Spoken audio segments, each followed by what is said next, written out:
Folklore's a strange movie because it became like one of the biggest cult movies of all time. Yeah. It became everyone's dorm room poster. Yeah, absolutely. But for the wrong reasons. That's what I thought. People go into Fight Club and they see empowered men in a world, in a society that is starting to tread on them and dampen their that's emasculating them a little bit. Yeah. And they see these empowered men standing up for themselves, but going too far. And that's what they see. And they go, fuck yeah, we should be men again. The movie is making fun of that. The movie is...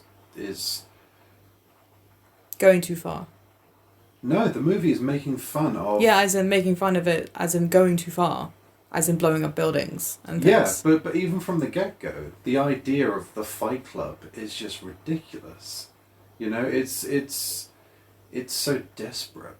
You know, it's not empowering to watch as a man. It's embarrassing. You know, it's like people that actually put this on their dorm room walls, thinking it was actually empowering and thinking it was a man's movie, a bro movie. You know, it's cinema bro kind of movie. It's not. It's making fun of you. You know, those people. It's making fun of them. It's criticizing them. The worrying factor I have about this is that I agree with what you said, by the way, but the worrying factor I have is when I researched it, I found that if you think about what Tyler says, like I said to your parents at the dinner, if you think about what he says and then make it into a nicer spin of what he's saying, then those lessons, those thoughts are still relevant to today, but they're better, if you know what I mean. Like I said, like, you are not a unique snowflake, and it's like, yeah, it's true. We all have to be... We're not the same, but we're not unique either, are we? Because we're all human beings. Like, he puts it down to the point where, like, we're all monotonous and we're all the same, which is the irony in itself, because, like you said, the people that have the poster on the wall, they think it's, like, you know, fascinating and amazing and stuff like that, but, like, the film is taking the piss out of them. But then Tyler is also taking the piss out of himself because he's raising an army and he's making them not be unique and making them not have any identities when he's taking it away from them, and even though that's the thing against it. That's the thing. That irony just keeps overlapping. It just further highlights that the purpose of the movie. The fact that, yeah, it's completely ironic. But then what about the lessons that I just said? About what Tyler says? They're still relevant to today, but they can be. Yeah. Of course they can be. I mean, he says things in the film that are true. They are true. He says things like, you know, and then, you know, this came out 99 again, so, like, he says things like... you are not your No, he money says in the things bank. like, you know, we're a generation with no world war and stuff like that. We have no Great Depression. Yeah, that's true. We're the middle children of history or something like that. Yeah. Where we have nothing to be valued for, so we're just sort of empty and searching for meaning, and hence consumerism and materialism has come into play. And those things are true. Those things are fascinating. You do kind of go, yeah, he's right about that. We don't have any world wars and stuff like that. But at the same time, that's what a manipulator does. He's taking things that are attractive and he's taking them too far. So attractive as in, like, letting go? No, attractive as in, like, things that you go, yeah, that's right. Things that make you sort of go, oh, he's got a point. He's got the Joker, really. And is he planting an idea? Yeah, in a way. He's kind of going, you know, these things, you believe them, don't you? And you go, yeah, I do. And that's how it starts. He's basically a cult member. He's a cult leader. He's like Charles Manson. Preaching. He's preaching to the choir. Yeah, he is. Of all these lost souls wanting something. He's basically a what do you call them? Well, you just said a preacher. I think that's what you call them. Maybe. Sermon person. No, the ones that get up in the tents. In the tents. You get travelling tents, and you get the. Oh. Is it a preacher? travelling preacher. Well, it's just And he like, stands up on stage and he's just like, you know, I see a lot of people here. You know? Yeah, I think it is. You know what I mean? Probably, yeah. Let's just say preacher. He's a bit like that. Yeah. But yeah, he takes things that are seductive, that are attractive because we believe them, and then he just uses that as an in. And yeah, I think all those things are still true, as you said. But the point is that he's using those things. To what end, though? That's the question. Oh no! Wait, we do know because he fucking said make, it. What's that thing called? What? Their big plan at the end. What's it called? Project Mayhem. Project Mayhem. That's it. Yeah. Yeah, that's where it just goes completely out. Well, no, because I want to know what the end plan was, the complete end plan of what he was trying to do. Like, getting there, of course, it would be Project Mayhem. It's in the fucking title. It's going to be chaotic. It's going to be riots. It's going to be this, that, and the other. Surely. It's subtly done, I must say. He did most things in the shadows with, like, big, massive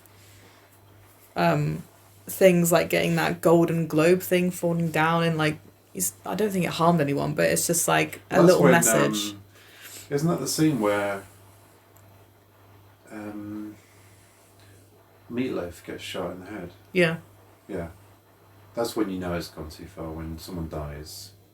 But in one theory, like I think I told you this before, is that all those people with names, like his name is Bob Colson, something like that. Yeah. And then there's Marla Singer. And there's Tyler Durden. They're not real. They're all in his mind. And the Marla is the feminine side of him, and Tyler is the masculine. And then like there's Bob, and then there's Chloe, let's say, from the cancer group. They're all made up because they're all trying to grab his attention. And Bob and Chloe die. This is a theory, not mine. Bob and Chloe die because those are not personalities that grasp him enough to continue living in his mind. That's an interesting theory. Yeah. Okay. So... And Jared Leto is one of them? No, because you don't know his name. Oh, okay. This is enlisting to That's an interesting theory. Things that have people that have names. So... And then it gets to the point, oh god, it goes mental. There's of castration and dildos and stuff, and it does make sense when you read it. Do you know what? Actually, that is an interesting theory because the whole film is a criticism, as I've been saying. I'm saying the whole film's a criticism. I see the film as a criticism on. I hate using this phrase because everyone says it nowadays, but there's no other way for it. Toxic masculinity. Right. Over masculinity. That's what I'm going to call it because I fucking hate hearing people say toxic masculinity all the time now. Okay. Over masculinity. Can you explain it to me? Like just for a second. Like the professor in liberal arts who's after having sex with Jesse says to him, you know, you're of a generation where you need to get your hands dirty and punch someone. See. Right. That's right, over right. masculinity. It's bearing his chest and being, you know, manly. Yeah, just to prove it, you know. Right. Okay. Gotcha. It's not being a gentleman, basically. Yeah. Being like a hunter-gatherer. Maybe not. I don't know. You know what I mean? Like they provide the bacon, but they don't provide any emotional support, kind of thing. Yeah, you know, like you know what I mean? A thug, you know, like you know what I mean. Yeah, I know what you mean, but I wouldn't say thug, but yeah, go on. A guy who, when the sun comes out, he can't wait to just get his top off and prots around and stuff. Like, you know what I mean, right? Yeah. Someone who just can't wait to show everyone how masculine he is. Yeah. The whole film, I think, is a big criticism on that. Okay. And if that theory that you just said about the people with names being actually people in his subconscious. Yeah, it's not my theory though, so I don't want to. No, but that theory is interesting because if the criticism on masculinity is correct, then the film ends with him shooting the over masculine side, the one that's pulling him into extremist masculinity of killing people and punching people and starting fights and shit like that. And blowing up buildings. And he embraces the feminine side. Yeah. He embraces a middle ground between male, you know, his regular male side and his femininity. And That's interesting. And if you think about the it, two of them holding hands. yeah, and they look like they're dressed the same. Yeah, he's wearing as a dressing gown, isn't he? And if you think about it, it's in the same theory. It was a very long theory, but it made sense. What Marla wears, the black fur thing, Tyler wears too. When he shaved his head. Yeah, he does wear a fur coat, doesn't he? Yeah. Mental. It's an interesting theory. Yeah. Okay. JacksDurden.com, baby. It's crazy. I was like, what? So good. But yeah. That film, that's a film that was wildly misunderstood. So you portray it as irony upon irony upon irony. Like levels of irony that are basically taking the piss out of each other. That's what you think of it as. I think of it as a critique of over-masculinity. That's the best way I can say it in a broad sense. Okay. And the way that they do that is having, characters like Tyler Durden. Yeah. Basically, there's so much irony around him. Like he's saying all this, individuality, and he has people becoming basically robots for him. Yeah. It's just like, well, it just doesn't make any sense. But it just further highlights the stupidity of it. And then the end result is going back to, like, he's describing a world that I can only say is like I Am Legend and The Last of Us, perhaps, without the zombies. Where it's basically just you're hunting for food and, like, New York is overgrown with God knows how many plants, and animals are running free, and you have to, survive on what you can get and what you can do, and you can't really trust anyone, and you're on edge all the time. Maybe not like going that far, but like, basically you have to go out there and get your food. You have to go out there and get your water. And like basically survive. Not live. Survive. Yeah. There's a difference. And that's the ending that he wanted.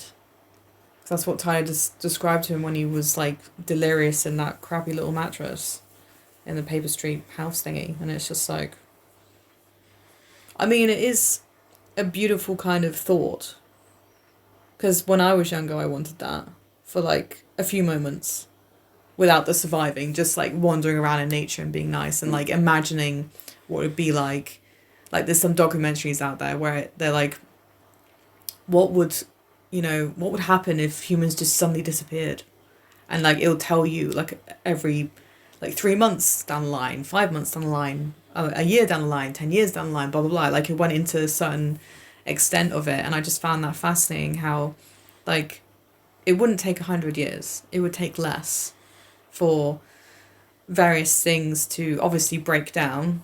True. Like, nuclear reactors would break down pretty much within 6 months or less. Electricity would turn off, and then dams wouldn't really work anymore, and like domestic animals would be the first to go. They would probably die because they wouldn't be able to take care of themselves, and then like the ones that do would join in packs and be wild dogs and things like that, and then like the overgrowth would grow really fucking quickly, because how nature just fucking attacks you in your garden. Like every summer it's like, hello, good morning, and it's like, oh my god, you just like sprung out of nowhere. And it's just like, it's just fascinating to me because Tyler Durden wants this. Does he? I actually don't remember. I obviously forgot. It's in like a very subtle conversation where like Jack is delirious and Tyler's kind of saying like, oh, I really want you to see this, like, wandering around New York with a spear and trying to attack a zebra or something. I'm not quoting or paraphrasing. I'm kind of guessing what he's saying, but it's around those lines. And I just find it fascinating how, like, there are moments where it's not on the same level, where you're waiting for a bus to go to your job that you fucking hate but you need it, and you just look over the hill and you think, what's over there? I want to pack my things and go.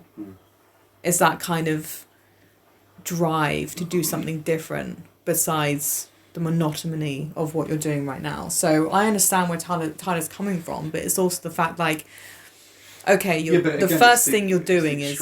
It is, exactly. And the first thing he does is create a little bit of mayhem here and there, like, feeding all the pigeons so all the cars get shit on, so no one can buy them. Okay, I'm like, yeah, okay, fair enough.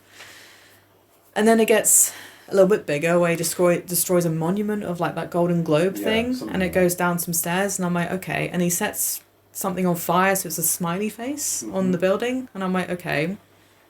And then he's deciding to blow up these major card company buildings with no one in them, so no one gets hurt. So it's not about hurting people, it's about hurting the system that they're in. So there is, you know what I mean? Like he's trying to, yeah, and he's like destroying these car companies, and I'm thinking, in his mind, it's not violence. it's not violence, it's getting although somewhere. but- It's destroying the lesser evil, I think. Yeah. Because we are the bigger evil, because we are destroying the planet. We got to admit ourselves. We got to admit this to ourselves. We are destroying the planet, and it's just like he's subtly, slowly getting to that point, because you know, if you do make pigeons shit all over these cars, and these cars can't get bought, there's less cars on the road, equaling less carbon dioxide or whatever that comes out of cars, destroying the ozone layer. If you want to think about it like that, which I haven't done until this very moment, and then like destroying those car companies as well, those buildings, I just like instantly right now I was thinking, surely all the information isn't in those buildings. It doesn't work like that, does it? Unless it's in all those computers. Yeah, I think it is. Is it? Yeah.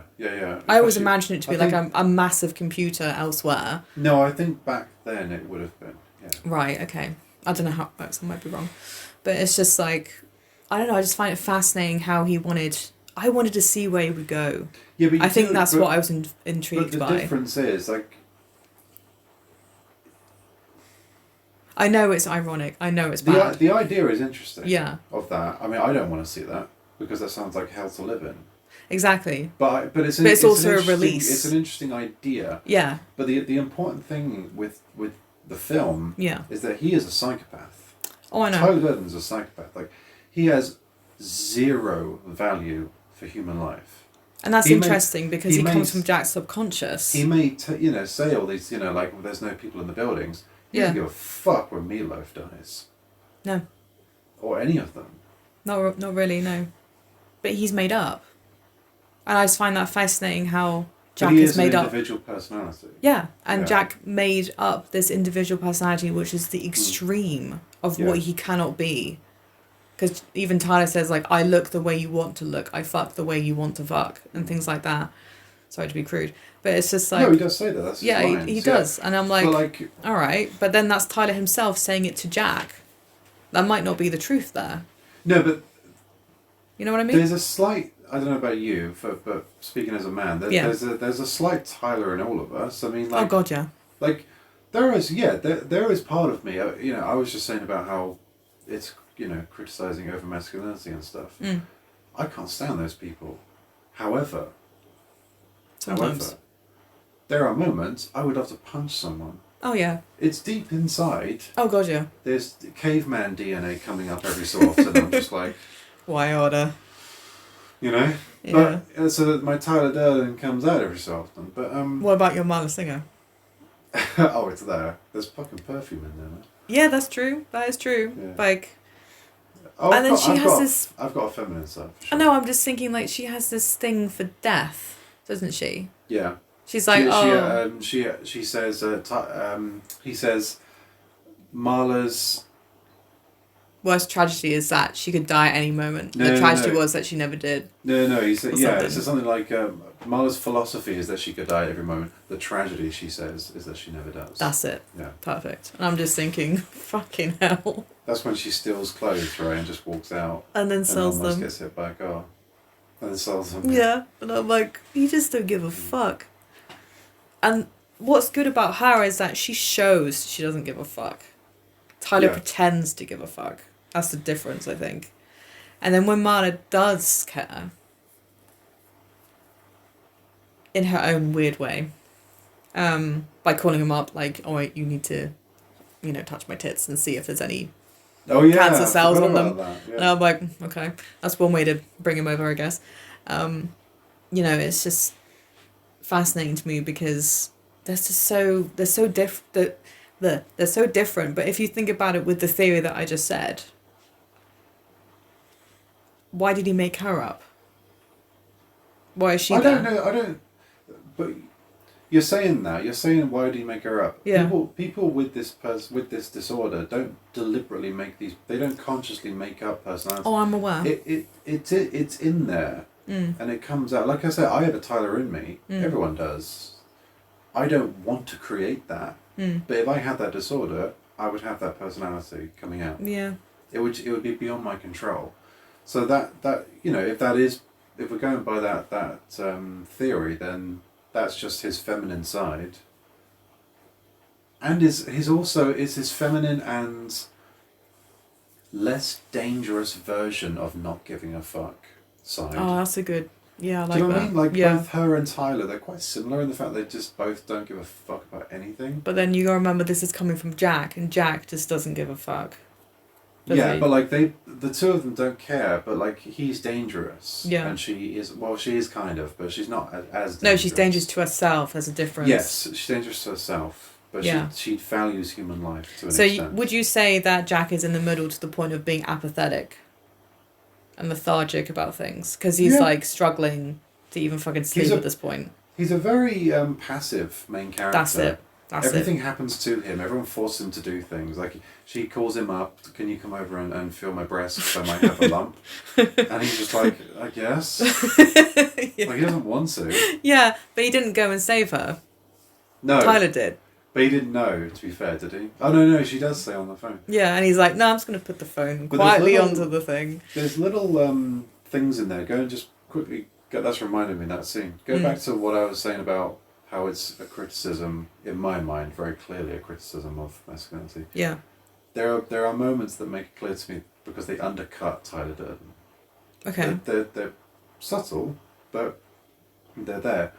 So things like when Tyler goes over to her apartment, there's like a giant dildo. Yeah. And he looks at it and he like shakes the cabinet and it wobbles.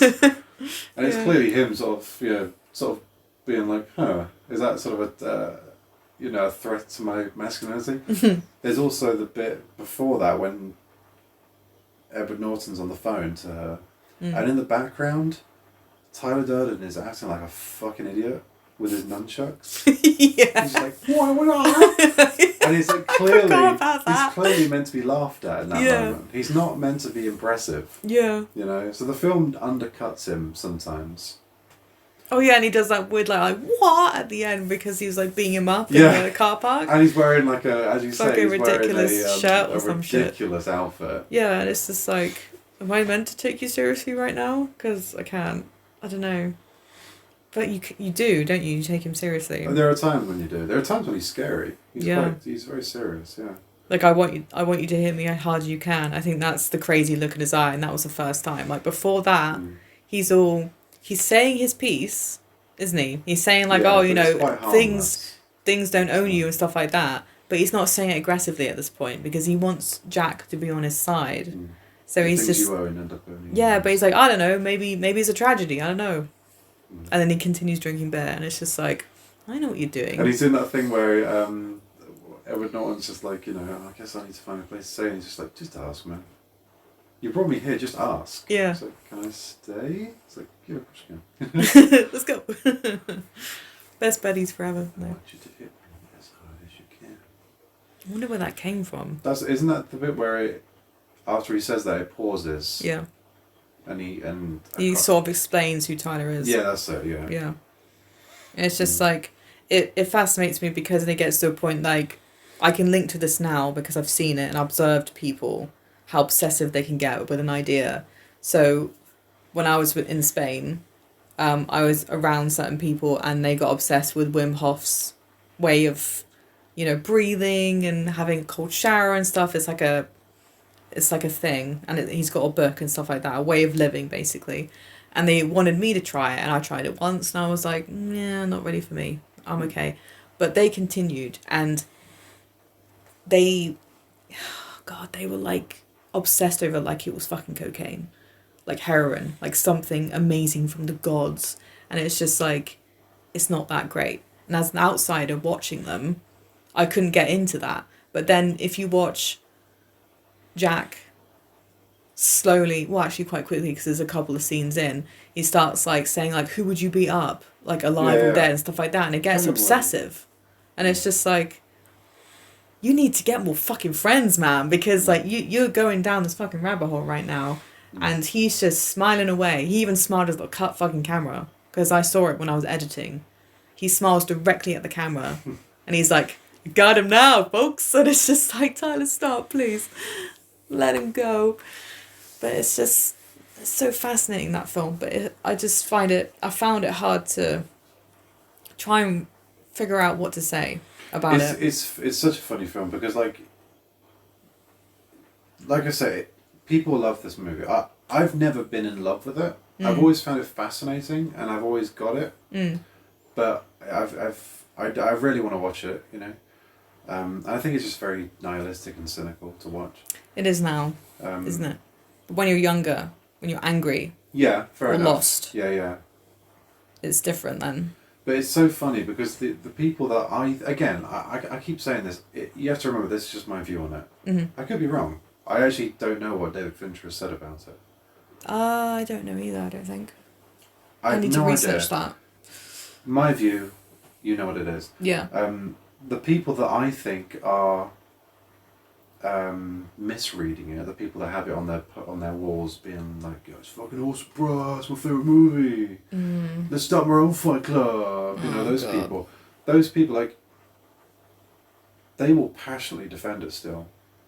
No matter how much you say to them, you realise the film is a criticism of you, right?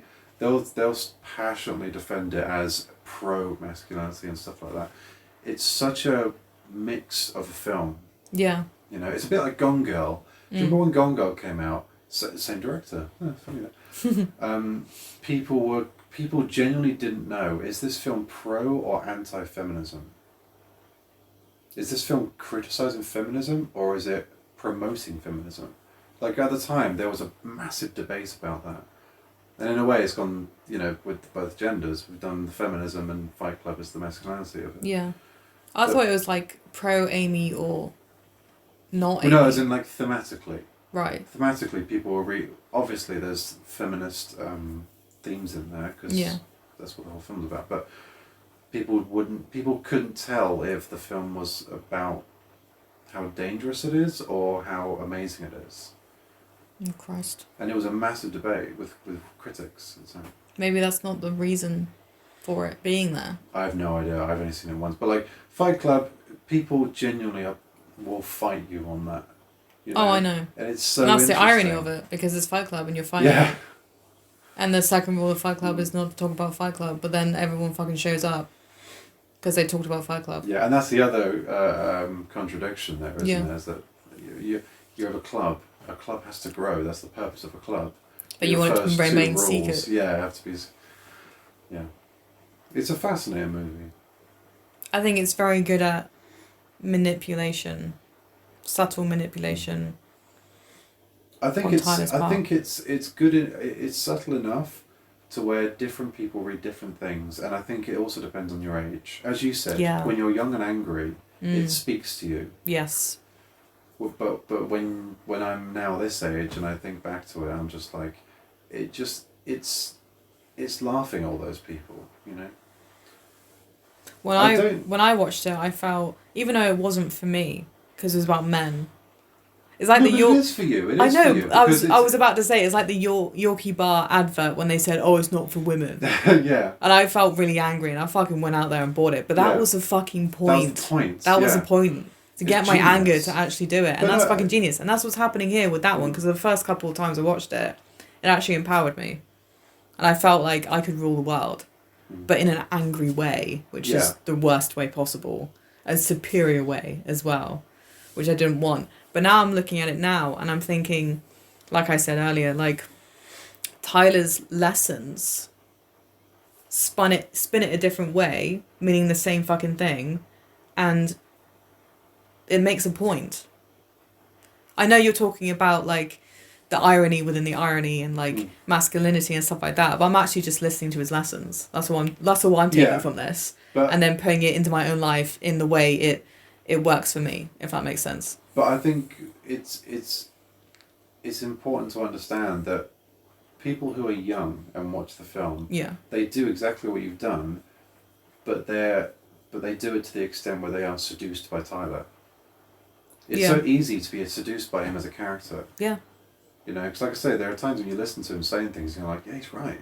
He's charismatic. You know, and if you're young enough and angry enough and... Oh, that's dangerous, isn't it? And, it's a dangerous film. And repressed enough where, you know, you want to fight someone, that scene where they start the fight club, it's amazing. It's an amazing scene. Yeah. You know? That scene, that bit where they're just fighting in the parking lot and the guy this guy in the suit's just like, can I be next? Oh, you God. just see someone get beaten to a pulp. Yeah, it's like, why? Because then if you think about it as like a cult objective... And it is really, isn't it? It is, isn't it? It's beating you down to the point where you're submissive. Yeah. And you crave that kind of beating. It's almost like it's love. Physical abuse. It's physical abuse. Physical manipulation. Masked as love, in a way. But it's not love. It's like... It's masked. Masculinity. It's imprisoning people, masking it as freedom. Oh, fucking hell, that's perfect. It's such a brilliant contradiction. Yeah, I love that. It's just like, come into my circle, you'll never be free again, but... We love to be here is to be free, motherfucker. Yeah. And it's just like, Tyler, you're just Charles Manson, basically. Oh, with his blonde hair, so spiky, so 2000s. Christ. But I like that they have that contradiction of shots where he's very masculine. There's that scene where he's like straddling someone and he's winning the fight. Yeah. And then he sort of gets up. And the shot is quite low, and it's looking up at his like bare torso, and he's muscular and covered in blood. Yeah. And you just look at him, you're like, that's impressive. He's an impressive looking guy. And then he comes out with the fucking gloves after fucking Marla. Yeah. And she's like, she just fell off the bed, and he's just like, yo, what's up? You just don't know what the fuck they're doing. You can hear smacking and stuff. What you got gloves on for? Like, it's just like, what's going on oh there? God, it's so crazy. Oh, but man, then like I said, you get those bits that undercut him, like the nunchucks. Yeah. Which is so ridiculous. And then he's running around with the fluffy slippers. Oh yeah. Like all the time with the fluffy robe, and it's just like, what's so annoying is that he can get away with that. He's so powerful in his own essence that he doesn't give a fuck. And I think, like I said, some lessons like let it go are good. Yes. In their own way. However, but the moment in the film when he says that is the worst one ever. Like, let go of the wheel, let it go. It's like, no, I want to survive. I think the way I see this is the movie is not about life lessons. The movie isn't about the lessons that he's saying. I know, I'm aware, yeah. The movie, in my opinion, is more like as if we're watching Charles Manson take those life lessons that exist, that are true, and use them. Christ. That's what I see. You know, the movie isn't promoting those lessons. It's watching a narcissistic, nihilistic psychopath use them. Yeah. And in his own image.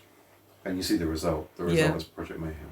And it's coming from a very passive person as well. Yeah. With all these dreams of thinking like these IKEA things would complete him. Yeah. And he can't even complete himself. And it's just like, wow. We are really fucked up, aren't we? Yeah. It's just kind of showing us visually inside our heads. Because we both have masculine points. We both have feminine points. Yeah. And, you know, maybe we do have a Marla Singer and a Tyler Dunn in all of us, like you said. Maybe we do and maybe we don't. But, like, it's showing... It's not showing the worst of the worst, but it's showing how people can be so dumbed down by what's around them. Like, everything's a copy of a copy of a copy. Mm. And then suddenly there's these two people and they're there and, you know, they're presenting these choices and it's like, fuck, these choices aren't great. No. Jesus Christ. And I think that's another thing is that this is a kind of movie, and again, 1999, I go back to it. It's the year of the choice and the truth. Yes. Find your own truth. It's the year of everyone saying, if you work at a dead-end job, whatever that means, whatever that is, if you work that, life sucks. And I think it's very important to look at these movies and go, this is one perspective. Mm. You know, just because Tyler is telling me that driving to work every day and coming home and sitting on my IKEA couch is a bad life, doesn't mean it's a bad life. Yeah. You know, like I have experiences and things that Tyler doesn't know about. Mm. You know, I have pleasures that I have, people that I meet every day. Like, I think that's also important. Those movies in that year were just like, if you have that life, you suck. You suck. It's just like, well, dude. no, because work doesn't define who you are. Yeah, it's just like, no, I kind of have that life. I work as a decorator. But, yeah. And that's like the most bog standard English job you can think of. But yeah, it is. It is. It yeah. is. It's like plumber, electrician, decorator, done. But I'm enjoying life. So fuck him. Tyler's wrong. You know? So I think that's wrong. the other thing, is that he's a perspective. He's not, he's not even fucking real. He's the nihilistic point of view in that character's mind. And the society at the time, or society in general now? I do you think so. I think at the time, I think that's what people were feeling, because it was coming to the end of the millennium. Yeah, middle children of history. We're reaching a new millennium. I mean, people were just like, Christ, what's going to happen? Some people thought they were going to die. Remember that? Yeah. Which is fair enough. And American Psycho came out 2000, and I think American Psycho could potentially feed into the same. It could be a companion piece to that idea. It came out the year after, and it is about someone consumed by consumerism. Yeah. And living in a world that just, even if he goes up to them and said, even if he showed them a bloody knife and said, I killed these people, they'd just be like, okay. They wouldn't take him seriously. And that's the problem. Great they job. Wouldn't even know it was him. Do you remember? They mistook him all the time for someone else. They don't know who he is. Yeah. So they're all the same, apparently. Fucking mental, man. Oh, Jesus Christ. Yeah, Fight Club's an interesting one. I wouldn't say I particularly like it as a movie to watch. No. But I find it interesting to talk about. Yeah. Like I only watched it, say, maybe 2 or 3 times in my life. You don't need any more than that. No. It's not past its prime.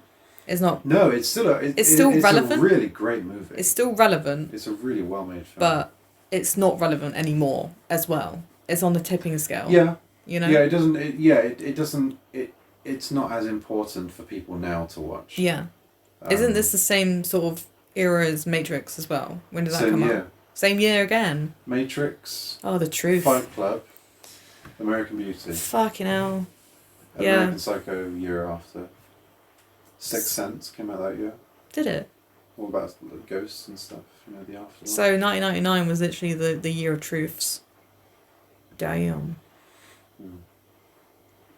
And now it was always an office. It was always a grungy looking office, wasn't it? You had what's his name in American Beauty? What's the character's name? Who are we talking about? The main character in American Beauty. Oh God. Lester. That's it. You have Lester in a grey office answering the phone. Sarcastically, I might add. You've got Neo in a grungy office answering the phone. And you've got Jack. Whatever the fuck his name is. The narrator. In a grungy looking office answering the phone. Like, they all work the same kind of job. I fucking love that. Because like I had like a little mini dream when I wanted a career. I don't want one now. Where I was like, I wonder what it'd be like to work in an office. Like I was like fear of missing out kind of thing. Because I've never been able to work in an office before. And now I'm realising, like all your examples, all these films, they work in offices and they all look like they fucking hate it. Yeah, they look miserable. Like Office Space. And it's deliberately meant to look miserable. You ever watched Office Space? No. I think that's in the same year as well. And that was taking the piss out of it. Like it was a comedy. Remarking upon the poster with all the post-it notes? Yeah, it is. And I found that by accident. I was like, this is the best thing ever. Because they're just taking the piss out of the fact that they're not, even enjoying their jobs, and they're coming there, and he's like, he's only there for 15 minutes, and he's just like, I need a fucking break, man. I need to have a break right now. I'm just gonna fucking kill everyone. And they go for a break, and they come back, and they bitch about the job and stuff like that, and all it takes is don't do what he did, but basically he went to like one of those people that can put you under a spell and say, like, you know, if you want to stop eating less, if you want to eat less, then he'd be like, right, eat less, ooh, like that. And somehow it went wrong, and now he's always thinking, like, having an easy life, and thinking to the point where his brain is rewired. And he's like, yeah, it's not like he doesn't care about anything, because he does, but he's like, he's taking it more easier. He's not caring as much. So the next day he just sleeps all fucking day and misses work. And they're calling him constantly. It's like it's a satire, obviously. And he wakes up around about 3, and he's like, and they're like, why are you at work? And he's like, because I don't want to. And then they start shouting him, and he just puts the phone down and goes back to sleep. I'm like, fuck yeah, amazing. And in the end, instead of working in one of those jobs, because he could have been offered another job, I'm missing major points here, but I don't want to ruin it for you. But basically, at the end, he starts working in a construction company with his next door neighbour. And the last thing he says is fucking A. Right. And I'm like, that's all you need, because you're working outdoors, you know, you're working up a sweat, you get to talk to people, like different team probably every day or something like that, and, you know, fresh air, and you get a good lunch in, and like everything feels good because you're using your body, it's manual labour. And then if you think about it in the way of Fight Club, because you were like, masculinity, yeah, you know, build something, woo, like that. That's not toxic masculinity, the other word that you said, that was major. Over masculinity as well. But then there can be a comfort in that as well, if you think about it. So, no, you know what I see? Yeah, like, there's this full circle going on there at the same time. Masculinity is fine. Like, yeah, there's a comfort in being masculine, I think. And having that, being able to express that in your life. Yeah. I'm not talking about just masculinity. I'm talking about the extreme, the people. Oh, I know. I'm aware. Yeah. But I'm always thinking about the fact as well. I'm just suddenly all these ideas are coming to me. But being a construction worker is not over. That's just yeah. I guess it's a quote unquote masculine job. Women can still do that job, but of course. It's a physically demanding job. And stuff like that. But that's fine. Yeah, I know. And then I was thinking as well, like, I don't know any more movies than 1999, 2000 on the top of my head, but I'm just thinking... I don't know any others. Oh, okay. I'm just thinking, like, let's go to the feminist side now, because then I remember loads of romantic comedies or dramas or something like that, where it's, like, very, very girly things happening. I don't know if Mean Girls were happening then, but, like, around that time where it's like, oh my god, no, like that. Loads of girls being skinny and straight, blonde hair or brown hair and things like that, a certain look, like a model. And that's like, I just find that very fascinating how, like, that year is more like, oh yeah, find your truth, and, you know, if you do this you suck. But it's also like, oh, look this certain way, otherwise you suck as well. Because when was that? 1999. I was about going back in time, I'm about 10. And that's a very, you know, scary age, because at that age you start becoming aware of your own body and things like that. Those few years up to that point, around about being 17, from about 10 to 17, you become aware of your body, and you're like, oh, okay, I don't look like those people in newspapers and magazines and or at movies, and maybe I should act a certain way, and maybe I should like certain music instead. And like, you're trying to find who you are and how you fit into society. But you're watching these movies where they're sort of saying, don't do that. Yeah, you don't do this and do that. So it's very confusing. It's like that Nirvana song, Come As You Are. Do you know that song? Oh, not on the top of my head, no. Not the Batman one. Okay. I love it. No, Come As You Are, it's a brilliant song. It's hold on. It's all about the contradiction of that society in the 90s. Okay. Society saying this and be this, but also be this, and it's complete opposites. Damn. Like, I think one of the lyrics is, come doused in muck and soaked in bleach. That's good. So it's one of the, you know. Yeah, one or the other. It's a really great song, you'd know it. So 1999, ready? Okay. Loads of movies, it looks like. Some of them you'll know, some of them you might not know. Loads of movies about searching. Ah, yes. So we've got Man on the Moon. Ooh, The Andy okay. Kaufman film. Yes. As the Jim Carrey one. Yeah. The Talented Mr. Ripley. Oh, damn. Identity all over that film. Yes. Magnolia. Have you seen Magnolia? No. That, I think you would really like that. Okay. It's a tough watch. It's Oh, like wait, no, I 3 did. I hours. just don't remember it. It's fucking amazing. Okay. I love Magnolia. You need a good 3 hours out of the afternoon to watch it. But, Okay. What else? but it's great. Dogma. Damn. All about religion and spirituality Searching. and knowing your place in the world. Yeah, purpose. There's a film by Martin Scorsese called Bringing Out the Dead, and it's all about Nicolas Cage plays a nighttime ambulance paramedic, Oh, and it's a bit taxi drivery, but okay. it's less about anger and lashing out at society, and it's more about him just finding his place in the world and stuff like that, and he just lives this miserable, tired life to the point of insanity, but he's just trying to find a way to help people, Yeah. but he's living this life where he just can't help anyone. He just gets there and they're all dead or Dying. or dying, Something yeah. like that. Any girly ones? I know only... But I'll bear in mind this is the ones that I've seen, so Right. hold on. 10 Things I Hate About You. Okay. American Pie was the most Yeah, it's about... influential movie to all kids. It was back like then. losing your virginity was the most important thing. Mm. And it's like, no, it's not. No one cares. So that's following the norm of something, isn't it? Losing your virginity at a certain age before you Yeah. go to college, I think it was. It's just like, dude, no one cares. Never Been Kissed and She's All That came out in 1999. Proves my point then. There you go. Alright, cool. We're done.